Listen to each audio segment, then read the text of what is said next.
តគ្នាលឺច្បាស់ហើយឃើញ screen ដែលខ្ញុំ share ទៅបានគ្រប់គ្រូលឺតែអត់ឃើញ screen នោះអូខេខ្ញុំឃើញអរគុណ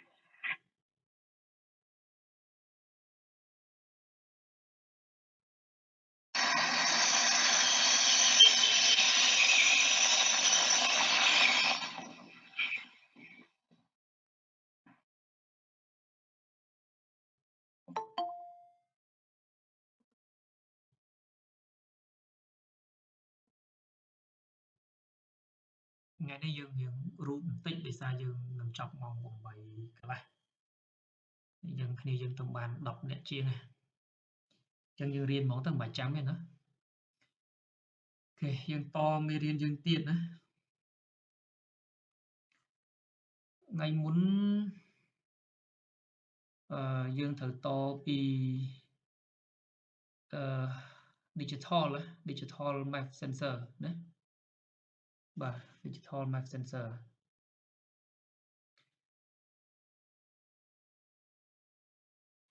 អញ្ចឹងdigital map sensor វាគឺបាទវាគឺប្រើសម្រាប់និយាយទៅវាប្រើសម្រាប់ឡានស៊េរីខ្ពស់មានថាវាស៊េរីក្រោយណាស៊េរីមកក្រោយមកគឺវាប្រើ digital map sensor វាលែងប្រើ analog ទៀតហើយ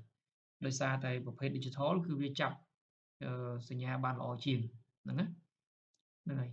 អញ្ចឹង digital map sensor គឺមានប្រើចាប់ពីប្រភេទដែលមានដូចខ្សែ3ធម្មតារហូតដល់ប្រភេទដែលមានខ្សែដូចខ្សែ3ធម្មតាដូចមានខ្សែ3ធម្មតា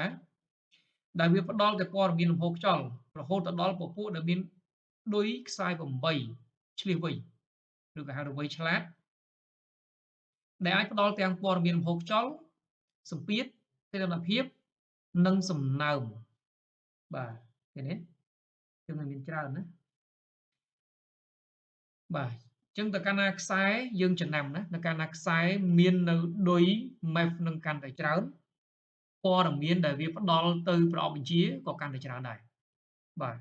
ជាក់ស្ដែងដូចយើងឃើញនៅក្នុងព័ត៌មានអញ្ចឹងណានៅក្នុងមេរៀនអញ្ចឹងដោយខ្សែ8វាផ្ដល់ព័ត៌មានអីខ្លះណាទាំងពីលំហូរខ្យល់ផងសម្ពាធខ្យល់ផងសីតុណ្ហភាពខ្យល់ផងនិងសំណើមថែមទៀតណាបាទអានេះគឺជា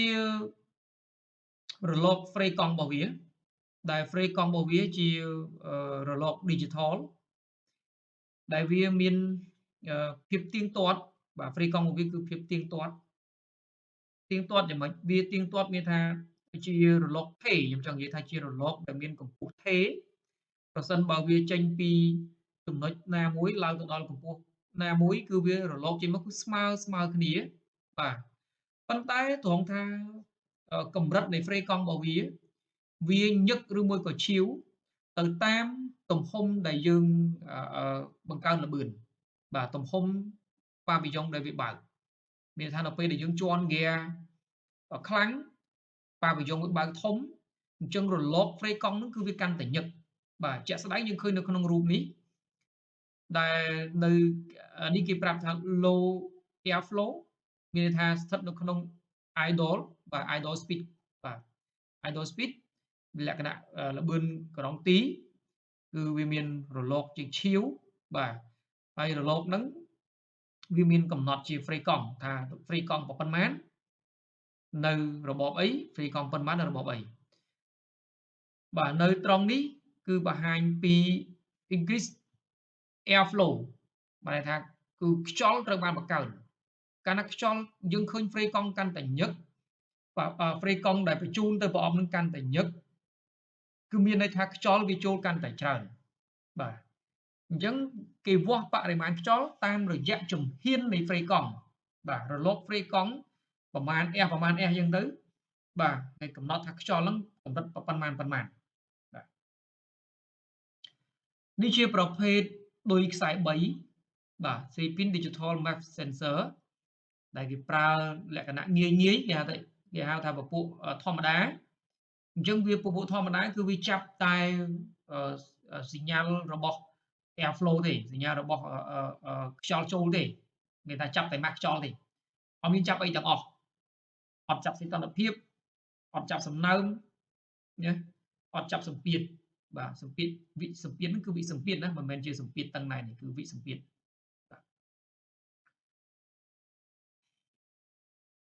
បាទនេះគឺជាគំរូឌុយ5បង្គោលឬក៏ឌុយខ្សែ5បាទអញ្ចឹងយើងមានអីគេទី1គឺចាប់សីតុណ្ហភាព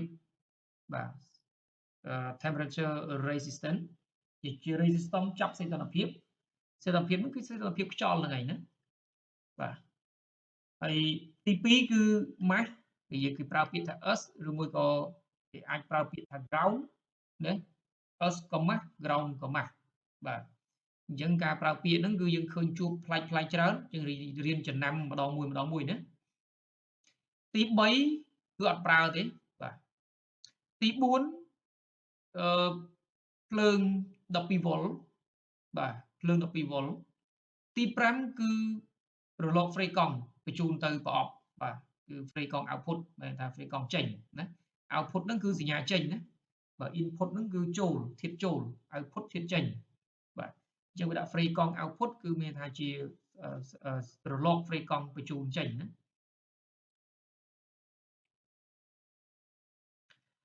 បាទមួយទៀតគឺទី8មួយទៀតគឺឌុយខ្សែ8ដូចខ្សែ8ដាក់ថា comprehensive គឺមានថាវាជាលក្ខណៈបាទពិសេសឬក៏គេហៅថាទូលំទូលាយដែលប្រើបានច្រើនបែបបាទអញ្ចឹងវាដាក់ថា comprehensive បាទពិសេសជាងគេពួកខ្សែ8ហ្នឹង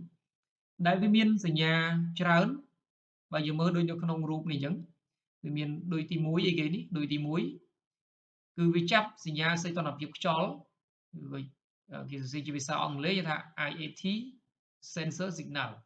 បាទសញ្ញាសីតុណ្ហភាពខ្យល់ទី2គឺភ្លើង5វ៉ុលដែលយកទៅពញាក់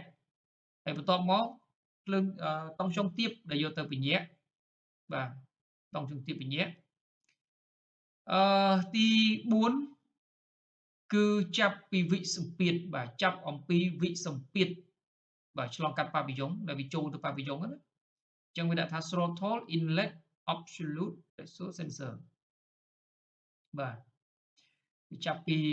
វិសម្ពាធដែលចូលទៅប៉ាវីយ៉ុងបាទទី5គឺប្រភព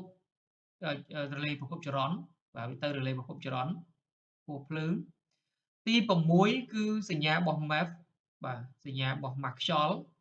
ទី7គឺម៉ាស់ទី7ម៉ាស់បាទទី8គឺចាប់សំណើមបាទសញ្ញាចាប់សំណើមបាទ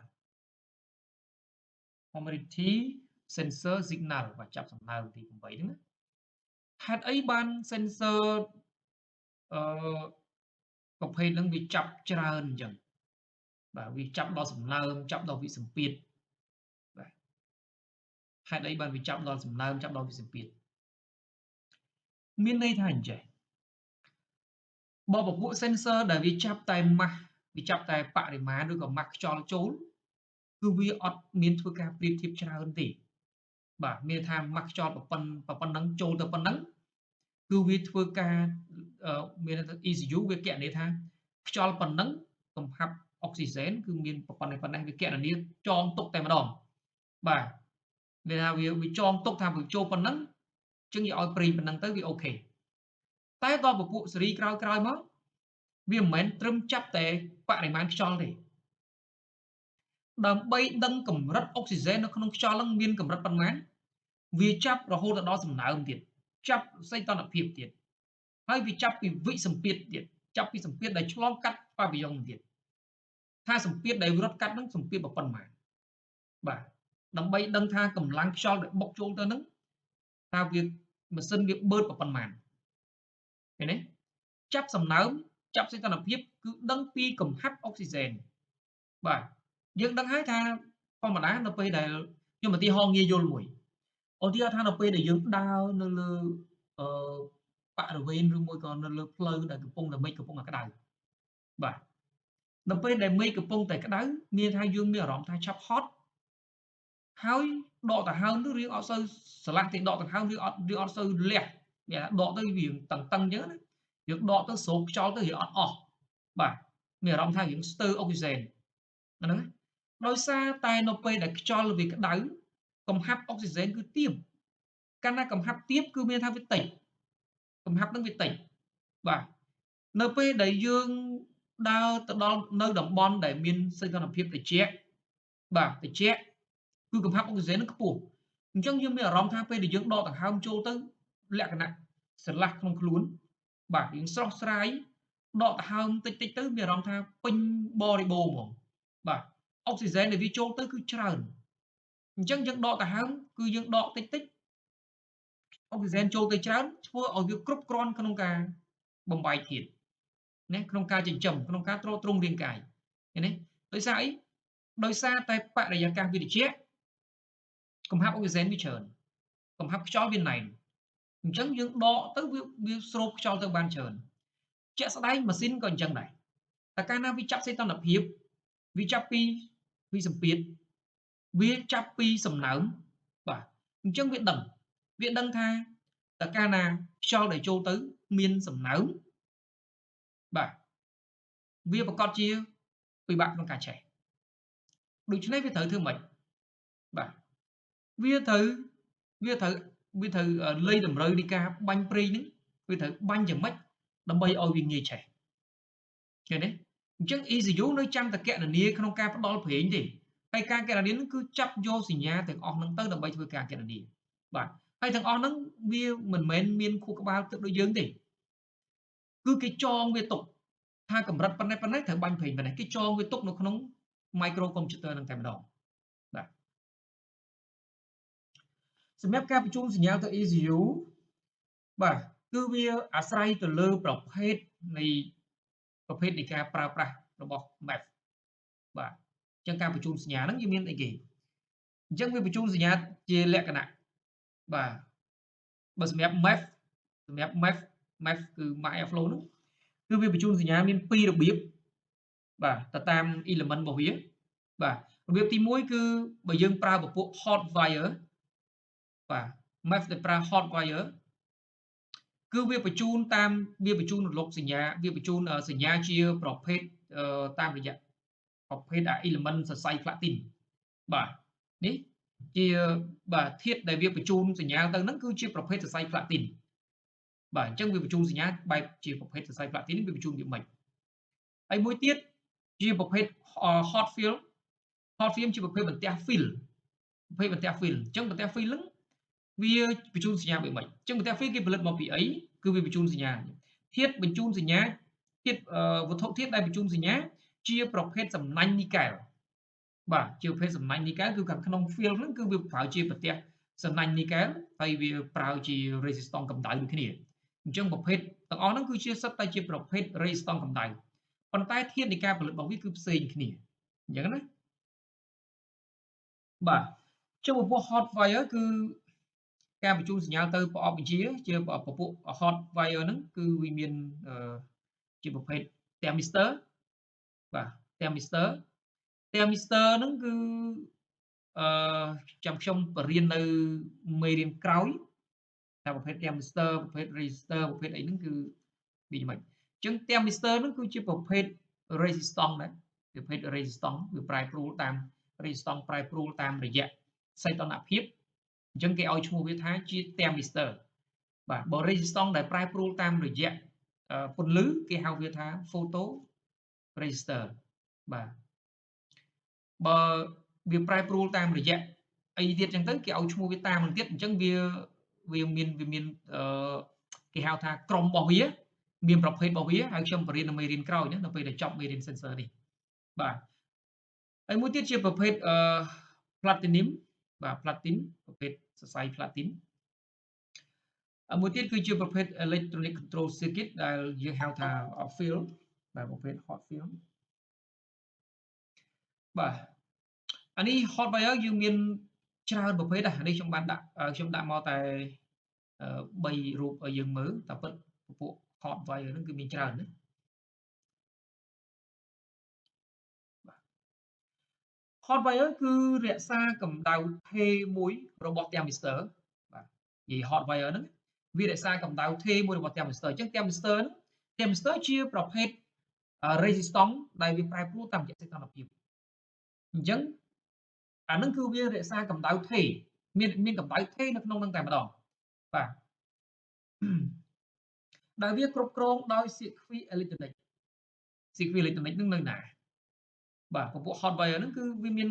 chip វាមានដុំ micro computer របស់វាជាប្រភេទ chip វាជាប្រភេទcontrol unit របស់វាមួយតូចនៅក្នុងសម្រាប់ផ្ដល់ជាតង់សុំឲ្យវាចិញ្ចឹមវាហ្នឹងបាទហើយដំណឹង ហើយដំណឹងនៃការកើនឡើងរបស់ខ្យល់គឺដឹងតាមរយៈនៃការធ្លាក់ចុះរបស់សីតុណ្ហភាពរបស់ខ្សែក្ដៅបាទដែលមានន័យថាចរន្តដែលរត់កាត់ខ្សែក្ដៅនោះបានច្រើនមានថាចរន្តដែលរត់កាត់ខ្សែក្ដៅនោះបានច្រើនវាបញ្ជាក់ថាខ្យល់ចូលច្រើនចង់មកន័យអញ្ចឹងណាបាទអញ្ចឹងវារក្សាសីតុណ្ហភាពថេរមួយបើឧទាហរណ៍ថាតម្លៃវាចាប់ពី70ឬ80អង្សារហូតដល់180អង្សាអញ្ចឹងណារក្សាសីតុណ្ហភាពវានៅចន្លោះប៉ុណ្ណឹងបាទអញ្ចឹងវាថាវាដាក់ឥឡូវសីតុណ្ហភាពវាគឺមកគឺ180អង្សាឧទាហរណ៍នៅល្បឿនប៉ុន្មានគឺថានៅល្បឿនខ្ពស់បំផុតគឺ180អង្សាវារក្សាកម្ដៅប៉ុណ្ណឹងអញ្ចឹងនៅពេលដែលខ្យល់រត់កាត់thermistor ហ្នឹងខ្យល់គឺវាធ្វើឲ្យ thermistor ហ្នឹងចុះត្រជាក់អញ្ចឹងតែកាលណានេះសីតុណ្ហភាពរបស់ thermistor ត្រូវបានធ្លាក់ចុះអញ្ចឹងវាចាប់ដឹងកាលណាសីតុណ្ហភាពរបស់ thermistor ធ្លាក់ចុះ resistance របស់វាចាប់ផ្ដើមធ្លាក់ចុះអញ្ចឹងវាធ្វើឲ្យតង់សុងចាប់ផ្ដើមរត់កាត់ thermistor ហ្នឹងបានច្រើនដូច្នេះ ECU វាដឹងថាកាលណាតង់សុងមកច្រើនបញ្ជាក់ថាខ្យល់វាចូលច្រើនអញ្ចឹងនៅពេលដែល thermistor វាចាប់ផ្ដើមធ្លាក់ចុះសីតុណ្ហភាពបានន័យថាខ្យល់គឺចូលទៅក្នុងម៉ាស៊ីនច្រើនបាទវាចង់មកន័យអញ្ចឹងណាបាទនេះគឺបញ្ជាក់នេះគឺ screen នេះគឺ rectifier ដែលវាជាប្រភេទនេះខ្ញុំឲ្យមើលរូបខាងក្រោយនេះបាទនេះគេហៅថា screen ឬក៏ជា rectifier បានន័យថាអានឹងគឺសំណាញ់លួសហ្នឹងគឺវាដាក់មកដើម្បីតម្រង់ទិសរបស់ខ្យល់បើកាលណាយើងអត់ដាក់សំណាញ់ហ្នឹងទេប្រភេទពួកនេះខ្យល់វារត់ទៅវារត់លក្ខណៈបត់បែនវាគួចកាលណាវាចូលទៅវាអាចគួចអញ្ចឹងគួចទៅខ្យល់វារត់ទៅពីអាខ្លះទៅវារត់ប៉ះខ្យល់ខ្លះវារត់ប៉ះ thermistor ឯបរិមាណខ្យល់មួយចំនួនទៀតវាច្រើនបរិមាណខ្យល់ដែលច្រើនវារត់អត់ប៉ះអញ្ចឹងទៅអញ្ចឹងវាធ្វើឲ្យអត់ដឹងថាដល់បរិមាណខ្យល់ដែលរត់កាត់ thermistor ហ្នឹងវាមានកម្រិតប៉ុន្មានទេមានថាវារត់អត់ស្មើមានថាវារត់ទៅកណេះច្រើនទៅកណេះតិចទៅកណេះច្រើនទៅកណេះតិចអញ្ចឹងប៉ះតែខ្យល់តិចវារត់ទៅប៉ះ thermistor វាធ្វើឲ្យបាត់ព័ត៌មានខ្យល់ច្រើនដែលវារត់គេច thermistor ទៅបាត់ទៅអញ្ចឹងព័ត៌មានដែលចូលទៅក្នុងប្រអប់វាអត់សុក្រិតអញ្ចឹងហើយគេក៏ដាក់ rectifier នេះដើម្បីតម្រង់ទិសរបស់ខ្យល់មានន័យថានៅពេលដែលខ្យល់រត់មកវាគួចចុះគួចឡើងនៅពេលដែលវារត់ឆ្លងកាត់សំណាញ់ហ្នឹងវាធ្វើឲ្យខ្យល់រត់ទៅត្រង់បាទវាបែកតាមទិសដៅរបស់វាហ្នឹងគឺទៅត្រង់ស្មើទៅទាំងអស់អញ្ចឹងវាបំបែកបើកាលណាខ្យល់កន្លែងណាច្រើនវារត់កាត់សំណាញ់ហ្នឹងទៅវាបំបែកអញ្ចឹងវាបែកទៅវារត់ទៅកន្លែងផ្សេងអញ្ចឹងវាជួយវារត់ដល់ពេលវារត់កាត់សំណាញ់ទៅបំពង់ហ្នឹងគឺពោពេញទៅដោយខ្យល់ស្មើសាច់ណាអញ្ចឹងកុំឆ្ងល់ណាខ្ញុំខ្លាចគ្នាយើងអត់យល់ថាហេតុអីបានគេចាំបាច់ដាក់សំណាញ់មកអញ្ចឹងណាហ្នឹងហើយគ្នាយើងខ្លះក៏មិនចាប់អារម្មណ៍ដែរបាទពេលខ្លះអត់ចាប់អារម្មណ៍ទេថាខ្លះមានសំណាញ់ខ្លះអត់សំណាញ់អញ្ចឹងទៅបាទហ្នឹងហើយមួយទៀតទាំងអស់គ្នាធ្លាប់នៅពេលដែលយើងដូរសំបុក Air ដោយពួក Highlander ដោយពួក330អីឬពួកឡានមួយចំនួនបាទมันប្រកាសថាឡានស៊េរីណានេះឡានមួយចំនួនពេលទាំងអស់គ្នាបើកកម្របឆ្នាំង Air មកទាំងអស់គ្នាឃើញមានសំណាញ់នៅពីលើកម្របឯងបាទ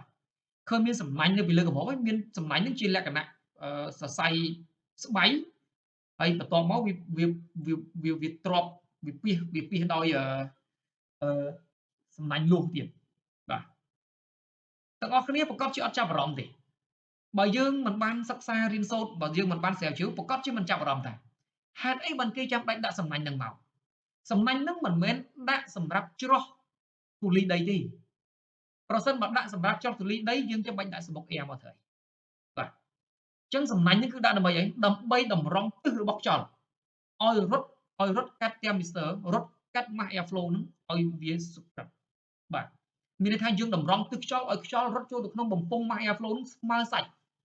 បាទរត់ទៅស្មើសាច់ប្រសិនបើអត់ដាក់អានឹងទេអញ្ចឹងខ្យល់កន្លែងខ្យល់វារត់មកវាគួចអញ្ចឹងវាគួចកន្លែងណាកំហាប់កន្លែងខ្លះកំហាប់ទាបកន្លែងខ្លះកំហាប់ខ្ពស់អញ្ចឹងវារត់ទៅធ្វើឲ្យព័ត៌មានដែលចាប់ដោយ mass airflow នោះគឺចាប់អត់ទៅក្រៅបាទ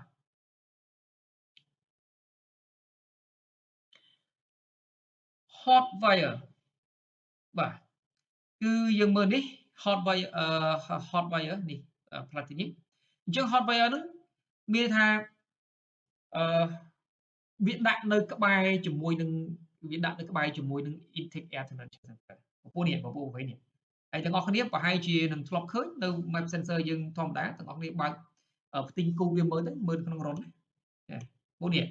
បាទខ្លះពេលខ្លះយើងមើលទៅក្នុងរុនយើងមើលឃើញហើយ sensor ខ្លះក៏មើលអត់ឃើញដែរបាទពពុះនេះវាមានសីតុណ្ហភាពខ្យល់នៅក្រៅបាទហើយខ្លះទៀតវាដាក់នៅក្នុងជាមួយគ្នាអត់មានសីតុណ្ហភាពខ្យល់នៅក្រៅទេវាដាក់នៅក្នុងជាមួយគ្នាអញ្ចឹងទៅបាទអញ្ចឹងពពុះដែលដាក់នៅជាមួយគ្នាគឺវាដាក់ក្បែរគ្នាអញ្ចឹងវាដាក់ដើម្បីអីសីតុណ្ហភាពខ្យល់ត្រូវបានដាក់នៅក្បែរ hot wire ដើម្បីងាយស្រួលក្នុងការវាស់សីតុណ្ហភាពខ្យល់ដែលរត់កាត់ hot wire បាទអញ្ចឹងវាងាយក្នុងការតាមដានសីតុណ្ហភាពណា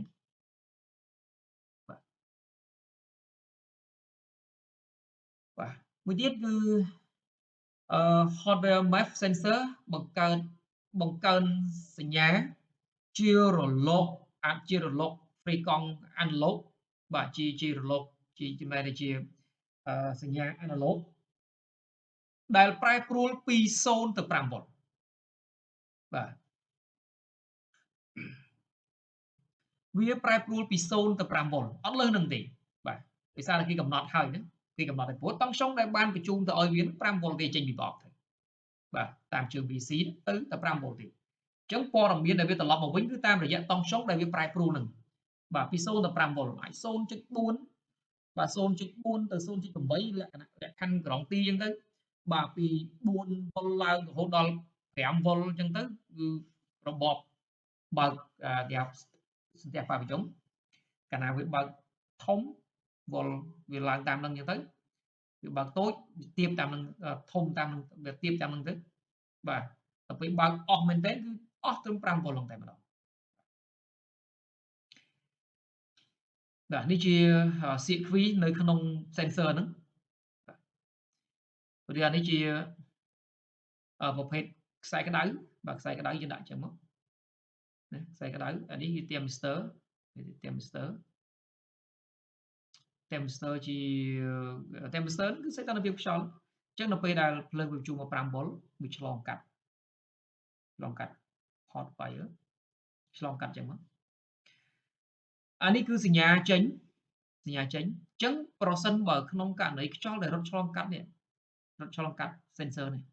អញ្ចឹងវានាំសីតុណ្ហភាពហ្នឹងទៅវានាំកម្ដៅចេញអញ្ចឹងវាធ្វើឲ្យសីតុណ្ហភាពធ្លាក់ចុះអញ្ចឹងតែកាលណាធ្លាក់ចុះធ្វើឲ្យ resistance វាចាប់ដើម resistance វាចាប់ដើមធ្លាក់ចុះអញ្ចឹងវាអាចធ្វើឲ្យតង់ខ្យងនោះវាឆ្លងកាត់ resistance បានច្រើនអញ្ចឹងតែឆ្លងកាត់ resistance បានច្រើនគឺពេលដែលវារត់ទៅប្រអប់វិញហ្នឹងគឺជាប្រភេទតង់ខ្យងធំបាទលើសពី0វ៉ុលបាទលើសពី0វ៉ុលអញ្ចឹងវាចាប់ព័ត៌មានទៅតាម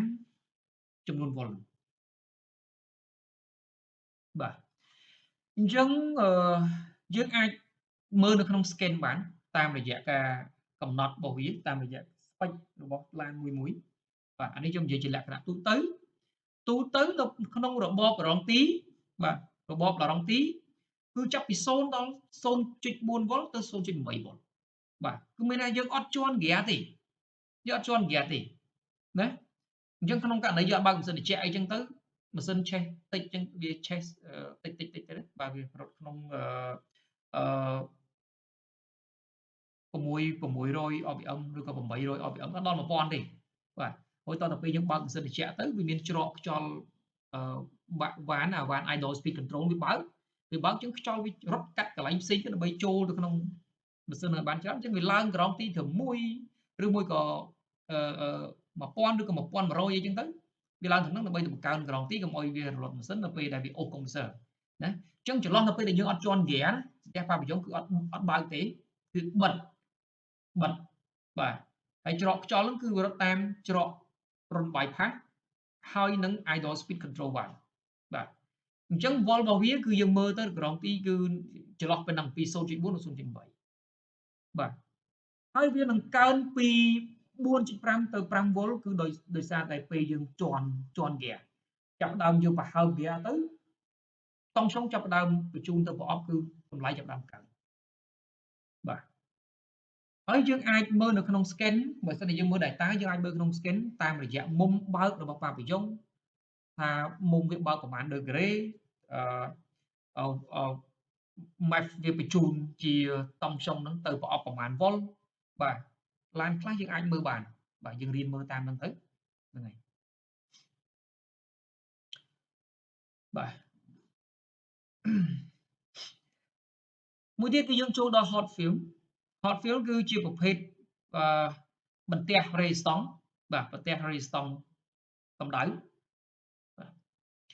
ហើយបន្ទះ fuel ហ្នឹងគឺ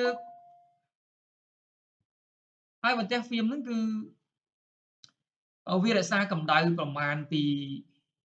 ឡានខ្លះគឺចាប់ពី120ដល់180ហើយឡានខ្លះទៀតចាប់ពី70 80ទៅដល់150ដឺក្រេបាទទៅតាមប្រភេទឡានណាអញ្ចឹងក្នុងនេះគឺឡានប្រភេទនេះគឺមានថាគឺកម្ដៅចាប់ពី120ដល់180ណាអញ្ចឹងមិនមែនថាយើងយកប៉ុណ្ណឹងគឺប៉ុណ្ណឹងរហូតទេណាបាទវាទៅតាមប្រភេទនៃក្រុមហ៊ុនផលិតរថយន្តបាទគាត់ថាយើងមិនអាចយកជាទូទៅទេណាហ្នឹងហើយមានថាកម្ដៅដែលវារក្សាឲ្យថេរហ្នឹងគឺវាលើសពីសីតុណ្ហភាពខ្យល់ចូលហើយមែនទេបាទវាខ្ពស់ជាងសីតុណ្ហភាពខ្យល់ចូលអញ្ចឹងនៅពេលដែលខ្យល់វាត្រូវបានរត់កាត់ប្រទេស film ហ្នឹងដូចពពួកខ្សែក្តៅដូចគ្នានៅពេលដែលខ្យល់រត់កាត់ហ្នឹងគឺវាធ្វើឲ្យប្រទេស film នេះចុះត្រជាក់អញ្ចឹងចុះត្រជាក់តង់សុងដែលវាឆ្លើយឆ្លងគ្នាជាមួយនឹងប្រអប់បញ្ជាវាមានការប្រែប្រួលអញ្ចឹងវាចងថាបើសិនជាតង់សុងនឹងទាបខ្យល់តិចចឹងទៅតង់សុងខ្ពស់ខ្យល់ច្រើនចឹងទៅណាធម្មតាយើងដឹងស្រាប់ហើយប្រភេទ resistance កម្ដៅ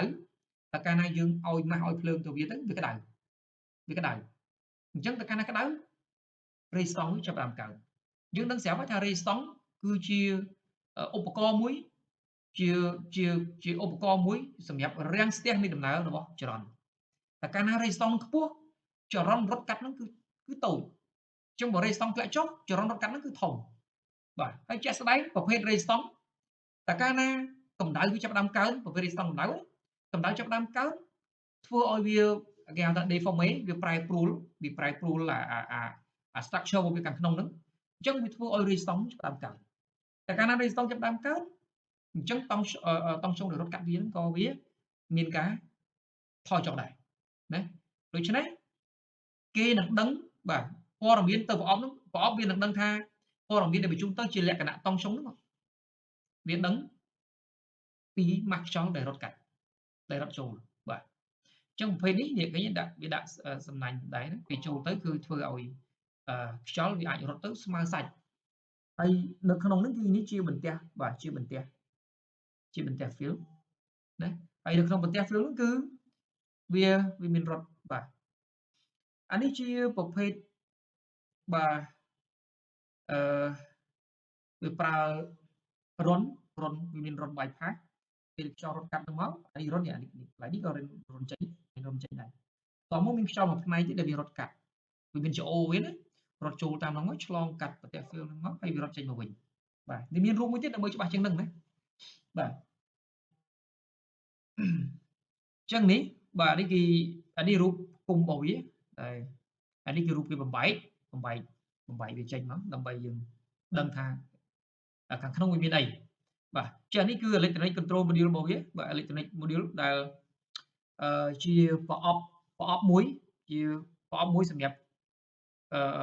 regulate មកតង់សិនមុននឹងបញ្ជូនសញ្ញាទៅឲ្យប្រអប់បញ្ជាបាទ ECU បាទអានេះគឺបន្ទះ fill បាទជាប្រភេទគេថា metal fold ជាប្រភេទបន្ទះលោហៈបញ្ជូនសញ្ញាបាទនេះគេដាក់ថា metal fold sensing is element ជាប្រភេទបន្ទះបញ្ជូនសញ្ញាអាហ្នឹងហើយគឺជាបន្ទះ fill ហ្នឹងហើយបាទជាប្រភេទលោហៈណាហើយលោហៈដែលយើងនិយាយមិញហ្នឹងជាប្រភេទលោហៈអីហ្នឹងមិញបាទ នេះបំពង់ខាងក្រៅបាទបំពង់លំហូរខ្យល់អានេះគឺបំពង់សម្រាប់តម្រង់បាទវាដាក់ simple tube បាទសម្រាប់តម្រង់ទិសខ្យល់ហ្នឹងមួយផ្នែកហ្នឹងឲ្យវាទៅរត់ចំបន្ទះ fill ហើយបន្ទាប់មកគេដាក់សីតុណ្ហភាពខ្យល់នៅពីមុខពេលស្តង់សីតុណ្ហភាពខ្យល់សម្រាប់ចាប់សញ្ញាសីតុណ្ហភាពខ្យល់បាទហើយប្រភេទមួយនេះបាទនេះវាប្រភេទផ្សេងទៀតដែលវា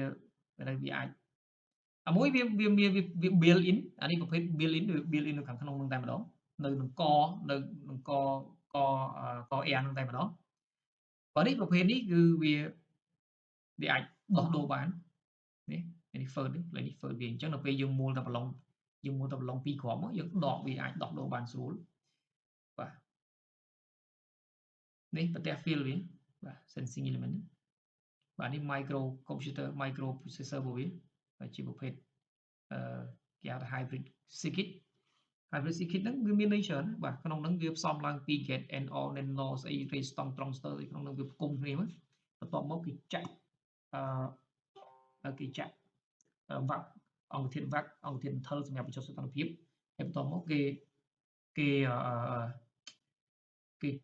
គ្របវាហើយគេ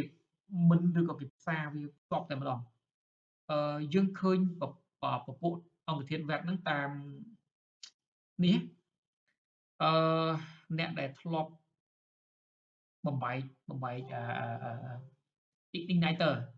ម៉ាញ៉េតូខ្ញុំមកនឹកវាអត់ឃើញភាសាជាងគេហៅម៉ាញ៉េតូមកដុំប៉ុន3ធ្នប់ដៃហ្នឹងបងប្អូនវះបំបែកវាមកឃើញជាអង្គធាតុ Intel នៅក្នុងហ្នឹងដូចជាហួយអញ្ចឹងអាហ្នឹងគេហៅអង្គធាតុវាក់ហ្នឹងគឺមានថាវាជួយបញ្ចុះសីតុណ្ហភាពបាទនៅពេលដែល transistor វាធ្វើការវាក្តៅអញ្ចឹងតែកាលណា transistor ធ្វើការវាក្តៅវាអត់មានបញ្ចុះសីតុណ្ហភាពទេដោយសារវានៅខាងក្នុងប្រអប់ហ្នឹងវាអត់មានអីទៅបញ្ចុះកើតទេអញ្ចឹងវាដាក់អង្គធាតុវាក់ហ្នឹងដើម្បីអីដើម្បីឲ្យវាប៉ះជាមួយនឹងផ្ទៃខាងក្រៅរបស់ម៉ាញ៉េតូតោះឃើញម៉ាញ៉េតូវាមានសបករបស់វាខាងក្រៅគឺជាលុយមីញ៉ូមហើយវាធ្វើចាញ់ព្រិលណាបាទចាញ់ព្រិលហ្នឹងដើម្បីអីដើម្បីឲ្យវាផ្ទៃប៉ះជាមួយខ្យល់វាបានច្រើនអញ្ចឹងប្រសិនបើវាយកអាហ្នឹងទៅក្រោបដោយគ្មានអង្គធាតុ Intel នៅក្នុងហ្នឹងទេអញ្ចឹងដល់ពេលដែល transistor នឹងវាក្តៅវាមិនដឹងចម្លងទៅដល់សបកខាងក្រៅធ្វើម៉េចទេអញ្ចឹងវាប្រើអង្គធាតុហ្នឹងដើម្បីជួយចម្លងកម្ដៅហ្នឹងមកឲ្យសបកខាងក្រៅដល់ពេលសបកខាងក្រៅវាប៉ះជាមួយខ្យល់វាកម្ដៅវាត្រូវបានដកចេញតាមរយៈខ្យល់វាភាយតាមទឹកតាមខ្យល់ឃើញទេបាទអញ្ចឹងអាហ្នឹងវាជាប្រភេទcoolant និយាយចំគេហៅជាប្រភេទ coolant ដែរអញ្ចឹង coolant មិនមែនសំដៅទៅលើតែទឹកបញ្ចុះសីតុណ្ហភាពទេណាសូមបញ្ជាក់ណាមិនមែនសំដៅទៅលើតែទឹក coolant នៅក្នុងម៉ាស៊ីនទេបាទ coolant វាមានច្រើនទម្រង់ច្រើនកន្លែងបាទអញ្ចឹងវាមានច្រកចូលចឹងមកចូលហើយទៅប៉ះហើយវាច្រកចេញហើយបន្តមាន run bypass នេះ run bypass ណា run bypass ហើយយើងមើលមិញនៅក្នុងរូបនេះដែលយើងមើលអត់ឃើញហ្នឹងឡើយនេះ run bypass បាទអាហ្នឹង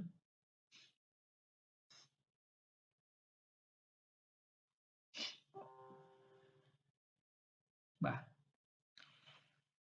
អញ្ចឹងប្រភេទ hot film ហ្នឹងក៏ជាប្រភេទ digital ដែរបាទតែយើងតែពិតយើងរៀនយើងនិយាយមិញហ្នឹងប្រយ័ត្នភ្លេចណាតែយើងនិយាយមិញហ្នឹងគឺនៅក្នុងប្រភេទ digital output ណាប្រភេទសញ្ញាជា digital output analog យើងចប់ហើយនៅខាងលើនេះយើងចប់ហើយឥឡូវយើងនិយាយពី digital អញ្ចឹងយើងមើលតែ free កង់វាដឹងហើយណាយើងមើល free កង់វាលោកយើងមើលដឹងអញ្ចឹងនៅក្នុងនេះវាមាន free កង់ពីរប្រភេទបាទនៅ idle airflow ហ្នឹងគឺមានថាលំហូរខ្យល់ក្នុងរបបក្រងទីលំហូរខ្យល់ក្នុងរបបក្រងទីគឺវាឈៀវបាទវាចូលចឹងមកវាឈៀវទេបាទព្រៃកង់វាគឺចន្លោះចាប់ពី30 F ទៅ150 F បាទពី30 F ទៅ150 F អញ្ចឹងមានថាបើចន្លោះនេះពីទាបបំផុតគឺ30 F មានថាលបឿនជុំម៉ាស៊ីនគឺនៅត្រឹមកុំព្យូទ័រជុំម៉ាស៊ីនគឺនៅត្រឹម500 600 ឬក៏700 RPM គឺនៅតាមប្រភេទ LAN ហ្នឹងទៅបាទទាបបំផុតគឺ30 F nóពេលដែលយើងជន់ហ្គា acceleration បាទ acceleration មានថាគឺរបបដល់ពេលដែលយើងជន់ហ្គាធម្មតាដែលយើងជន់ហ្គាប៉ាប្រយុងបើកហ្នឹងមែនទេជាងតែកាលណាប៉ាប្រយុងបើកខ្យល់ចូលច្រើនអញ្ចឹងខ្យល់ចូលច្រើនវាចាប់សញ្ញាបានគឺ free កង់អា free កង់ហ្នឹងគឺវាឲ្យទៅញឹកហ្មងឡើងចុះទៅឡើងញឹកជាប់គ្នាតែម្ដងណាបើយើងជន់កាន់តែខ្លាំងទៀតវាកាន់តែជាប់គ្នាទៀតអានេះតាមពិតវាជាប់គ្នាជាប់គ្នាមើលសឹងតែមិនដឹងប៉ុន្តែដោយសារអីយើងបរិយ oscilloscope យើងបរិយវាមកយើងឃើញជំហានមកវាយើងឈៀវតាមពិតបើសិនយើងបរួមវិញយើងឃើញជាប់គ្នាឡើងតដឹកហ្មងបាទអញ្ចឹង frame កង់ហ្នឹងគឺបញ្ជាក់ពីលំហូរបរិមាណលំហូរនៃខ្យល់បាទណាបរិមាណលំហូរនៃខ្យល់បាទអញ្ចឹងប្រភេទប្រើ hot film គឺមានប៉ុណ្ណឹងណាអញ្ចឹងទៅមុខទៀតគឺយើងនិយាយពីប្រភេទ van បាទប្រភេទប្រើ van អញ្ចឹងខ្ញុំអត់ទាន់រៀបទេហើយចាំហើយខ្ញុំរៀបហើយយើងនឹងស្អែកបើសិនជាបានរៀនយើងចូលតែបាទស្អែកមិនប្រហែលជាខ្ញុំរវល់ឥឡូវនេះចាំមើលតាមពេលហ្នឹងណាបើសិនជាយើងបានរៀនហើយខ្ញុំនឹងរៀបហើយយើងរៀនប្រភេទ van ម្ដងបាទអញ្ចឹងមួយថ្ងៃយើងរៀនមួយប្រភេទមួយថ្ងៃយើងរៀនប្រភេទហើយសូមទាំងអស់គ្នាធ្វើការនឹករំលឹកឡើងវិញហើយខ្ញុំនឹងដាក់ចូលទៅក្នុង capture ដាក់ចូលទៅក្នុង group ដើម្បីឲ្យពួកយើងបានមើលឡើងវិញខ្លួនឯងតែលោកមានចម្ងល់អីចង់សួរណាហ្នឹងហើយតែយើងបានច្រើន slide ដែរហើយតែយើងចូល30-40 slide ហើយនៅមិនទាន់ចប់ Mac Airflow ផងហើយចំណុច sensor ប្រភេទផ្សេងទៀតយើងវាច្រើនបាទអញ្ចឹងមេរៀន sensor នេះវារៀនច្រើនដែរបាទហ្នឹងហើយទាំងអស់គ្នាមានចម្ងល់អីអាចសួរបានណាតើតោងមេរៀនដែលយើងរៀននេះ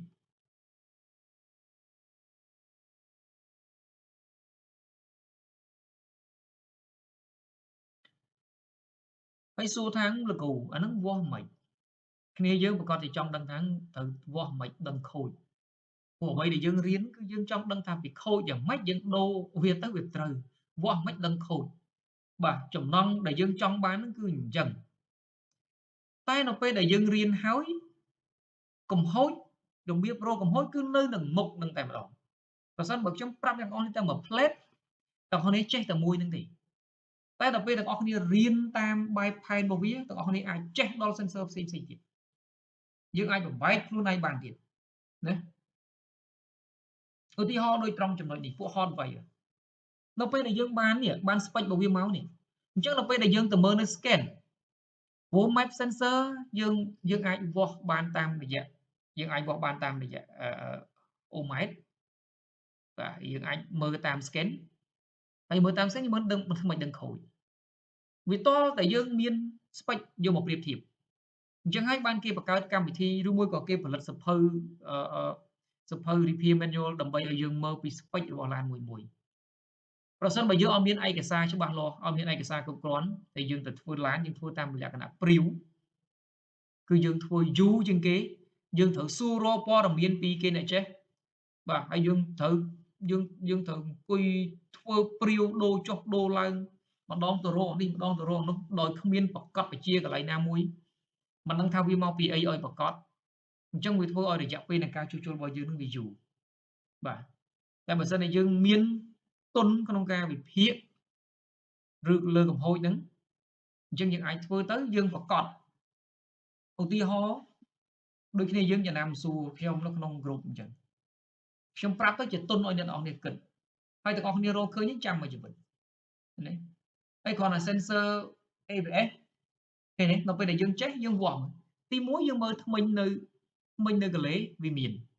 បវលកង់ទៅសញ្ញាចេញហើយហេតុអីបានវាលោតនៅ sensor នឹងទៀត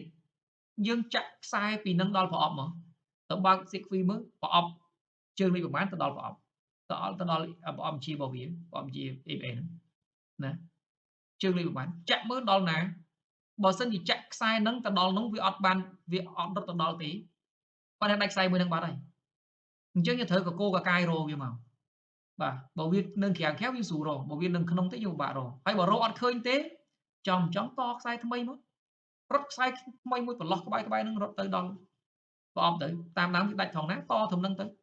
បើវាដាច់ត្រឹមប្លុកក្រុមតាប់ឡូរកខ្សែនឹងដល់ក្រុមតាប់ឡូកាត់ត្រឹមក្រុមតាប់ឡូហ្នឹងហើយរុកចូលទៅដល់ប្រអប់ជាវាទៅបាទ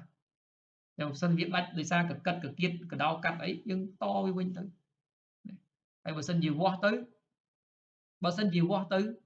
ខ្សែពីរស័យរបស់ speed sensor ហ្នឹងវាអត់ដាច់ទេទៅដល់ប្រអប់វាអត់ដាច់ទេតែហេតុអីបានប្រអប់នៅ load code sensor មួយនឹងទៀតដូរប្រអប់ក្បត់ចោលហ្នឹងបាទអត់មានអីទៀតទេព្រោះ sensor អត់ខូចខ្សែអត់ដាច់មើល connector នៅដូចមើល connector នៅដោតនៅប្រអប់ហ្នឹងវាអត់មានរលុងវាអត់មានស្នឹមអត់មានអីទេដូរប្រអប់ក្បត់ចោលបាទរឿងវាមានតែប៉ុណ្្នឹងអញ្ចឹងកំហូចវាមិនមែនខូចតែមួយរឿងទេកំហូចមួយវាមិនមែនតែមួយរឿងទេបាទហើយ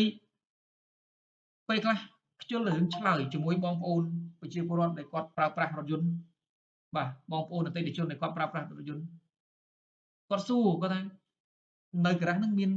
នម៉ាស៊ីនសម្រាប់មើលកំហូចអត់ខ្ញុំថាមានប៉ុន្តែបងមិនបាច់ចាំនេះទេបើឡានបើកាលណាវាខូចអីឡាន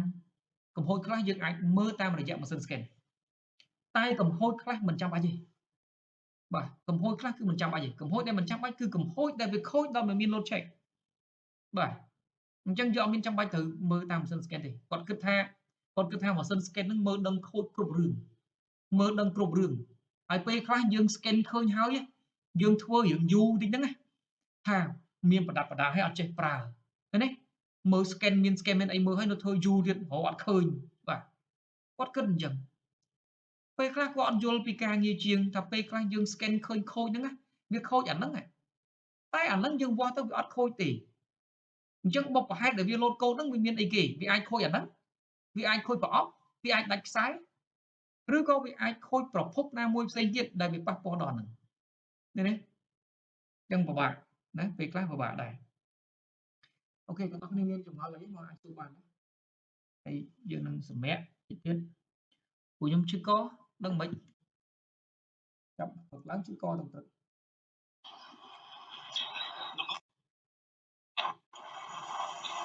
បាទមិនស្ដាប់បានស្ដាប់អត់ទេហូបពេលលើហូបលើបាទ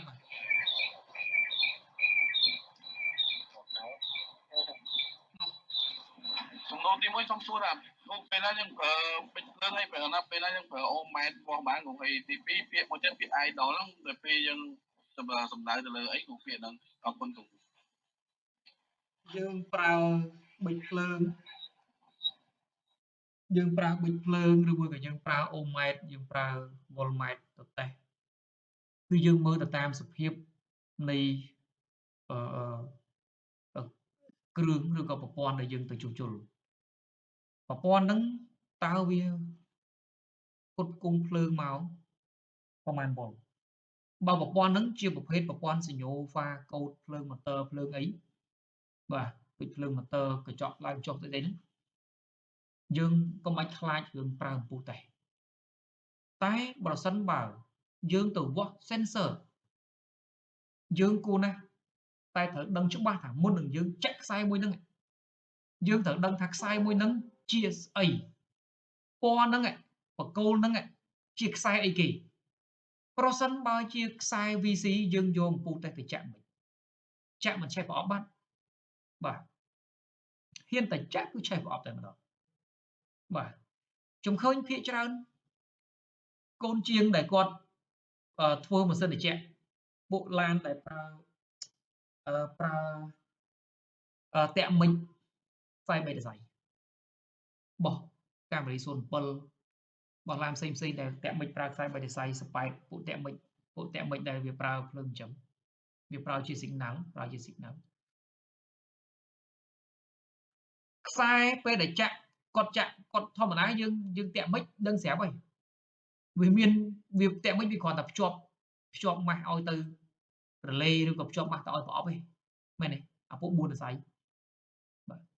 ហើយតទៅពេលឲ្យគាត់ចេះចាក់ព្រោះគាត់ដឹងថាតាក់មិចគឺប្រហែលជាដូចគ្នាគាត់ចាក់ដើរចាក់ឆេះប្រអប់បញ្ជាម៉ាស៊ីនត្រជាក់បាត់បាទតែញយបាទអញ្ចឹងសូមប្រយ័ត្នមុននឹងចាក់មុននឹងវាស់សូមឲ្យមើល sequence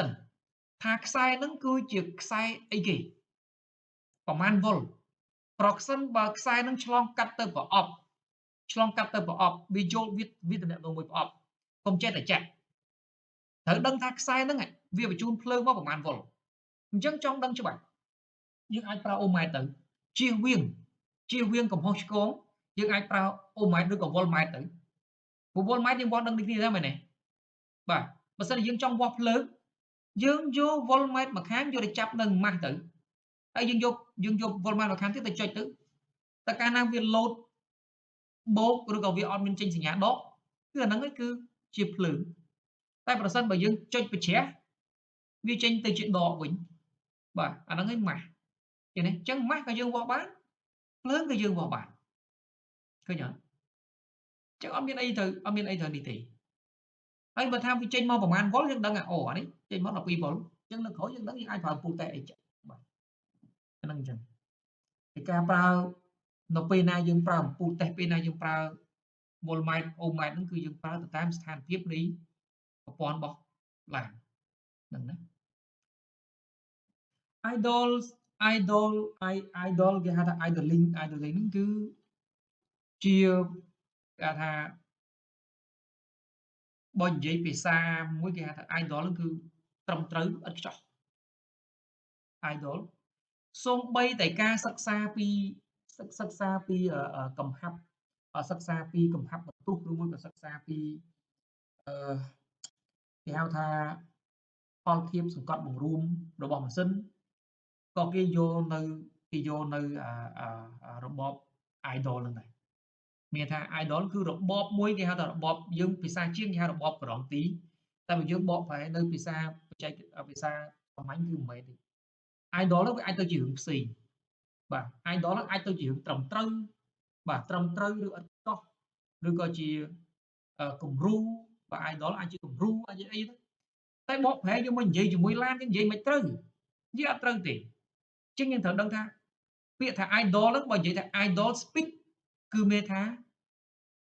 ន័យថាម៉េចល្បឿនក្រងទី idol speed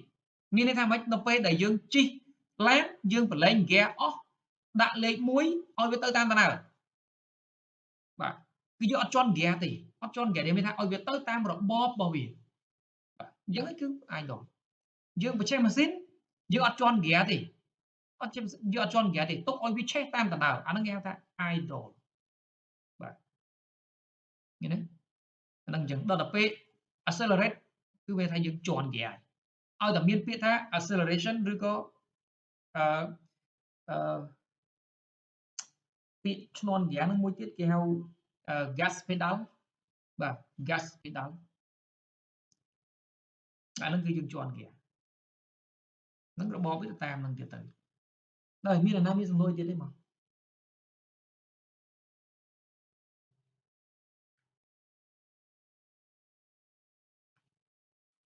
មានទេបង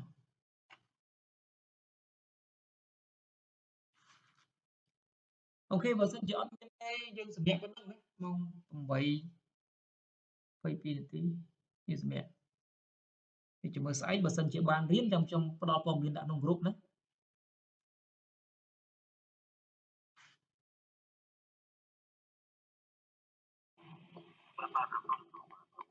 បាទ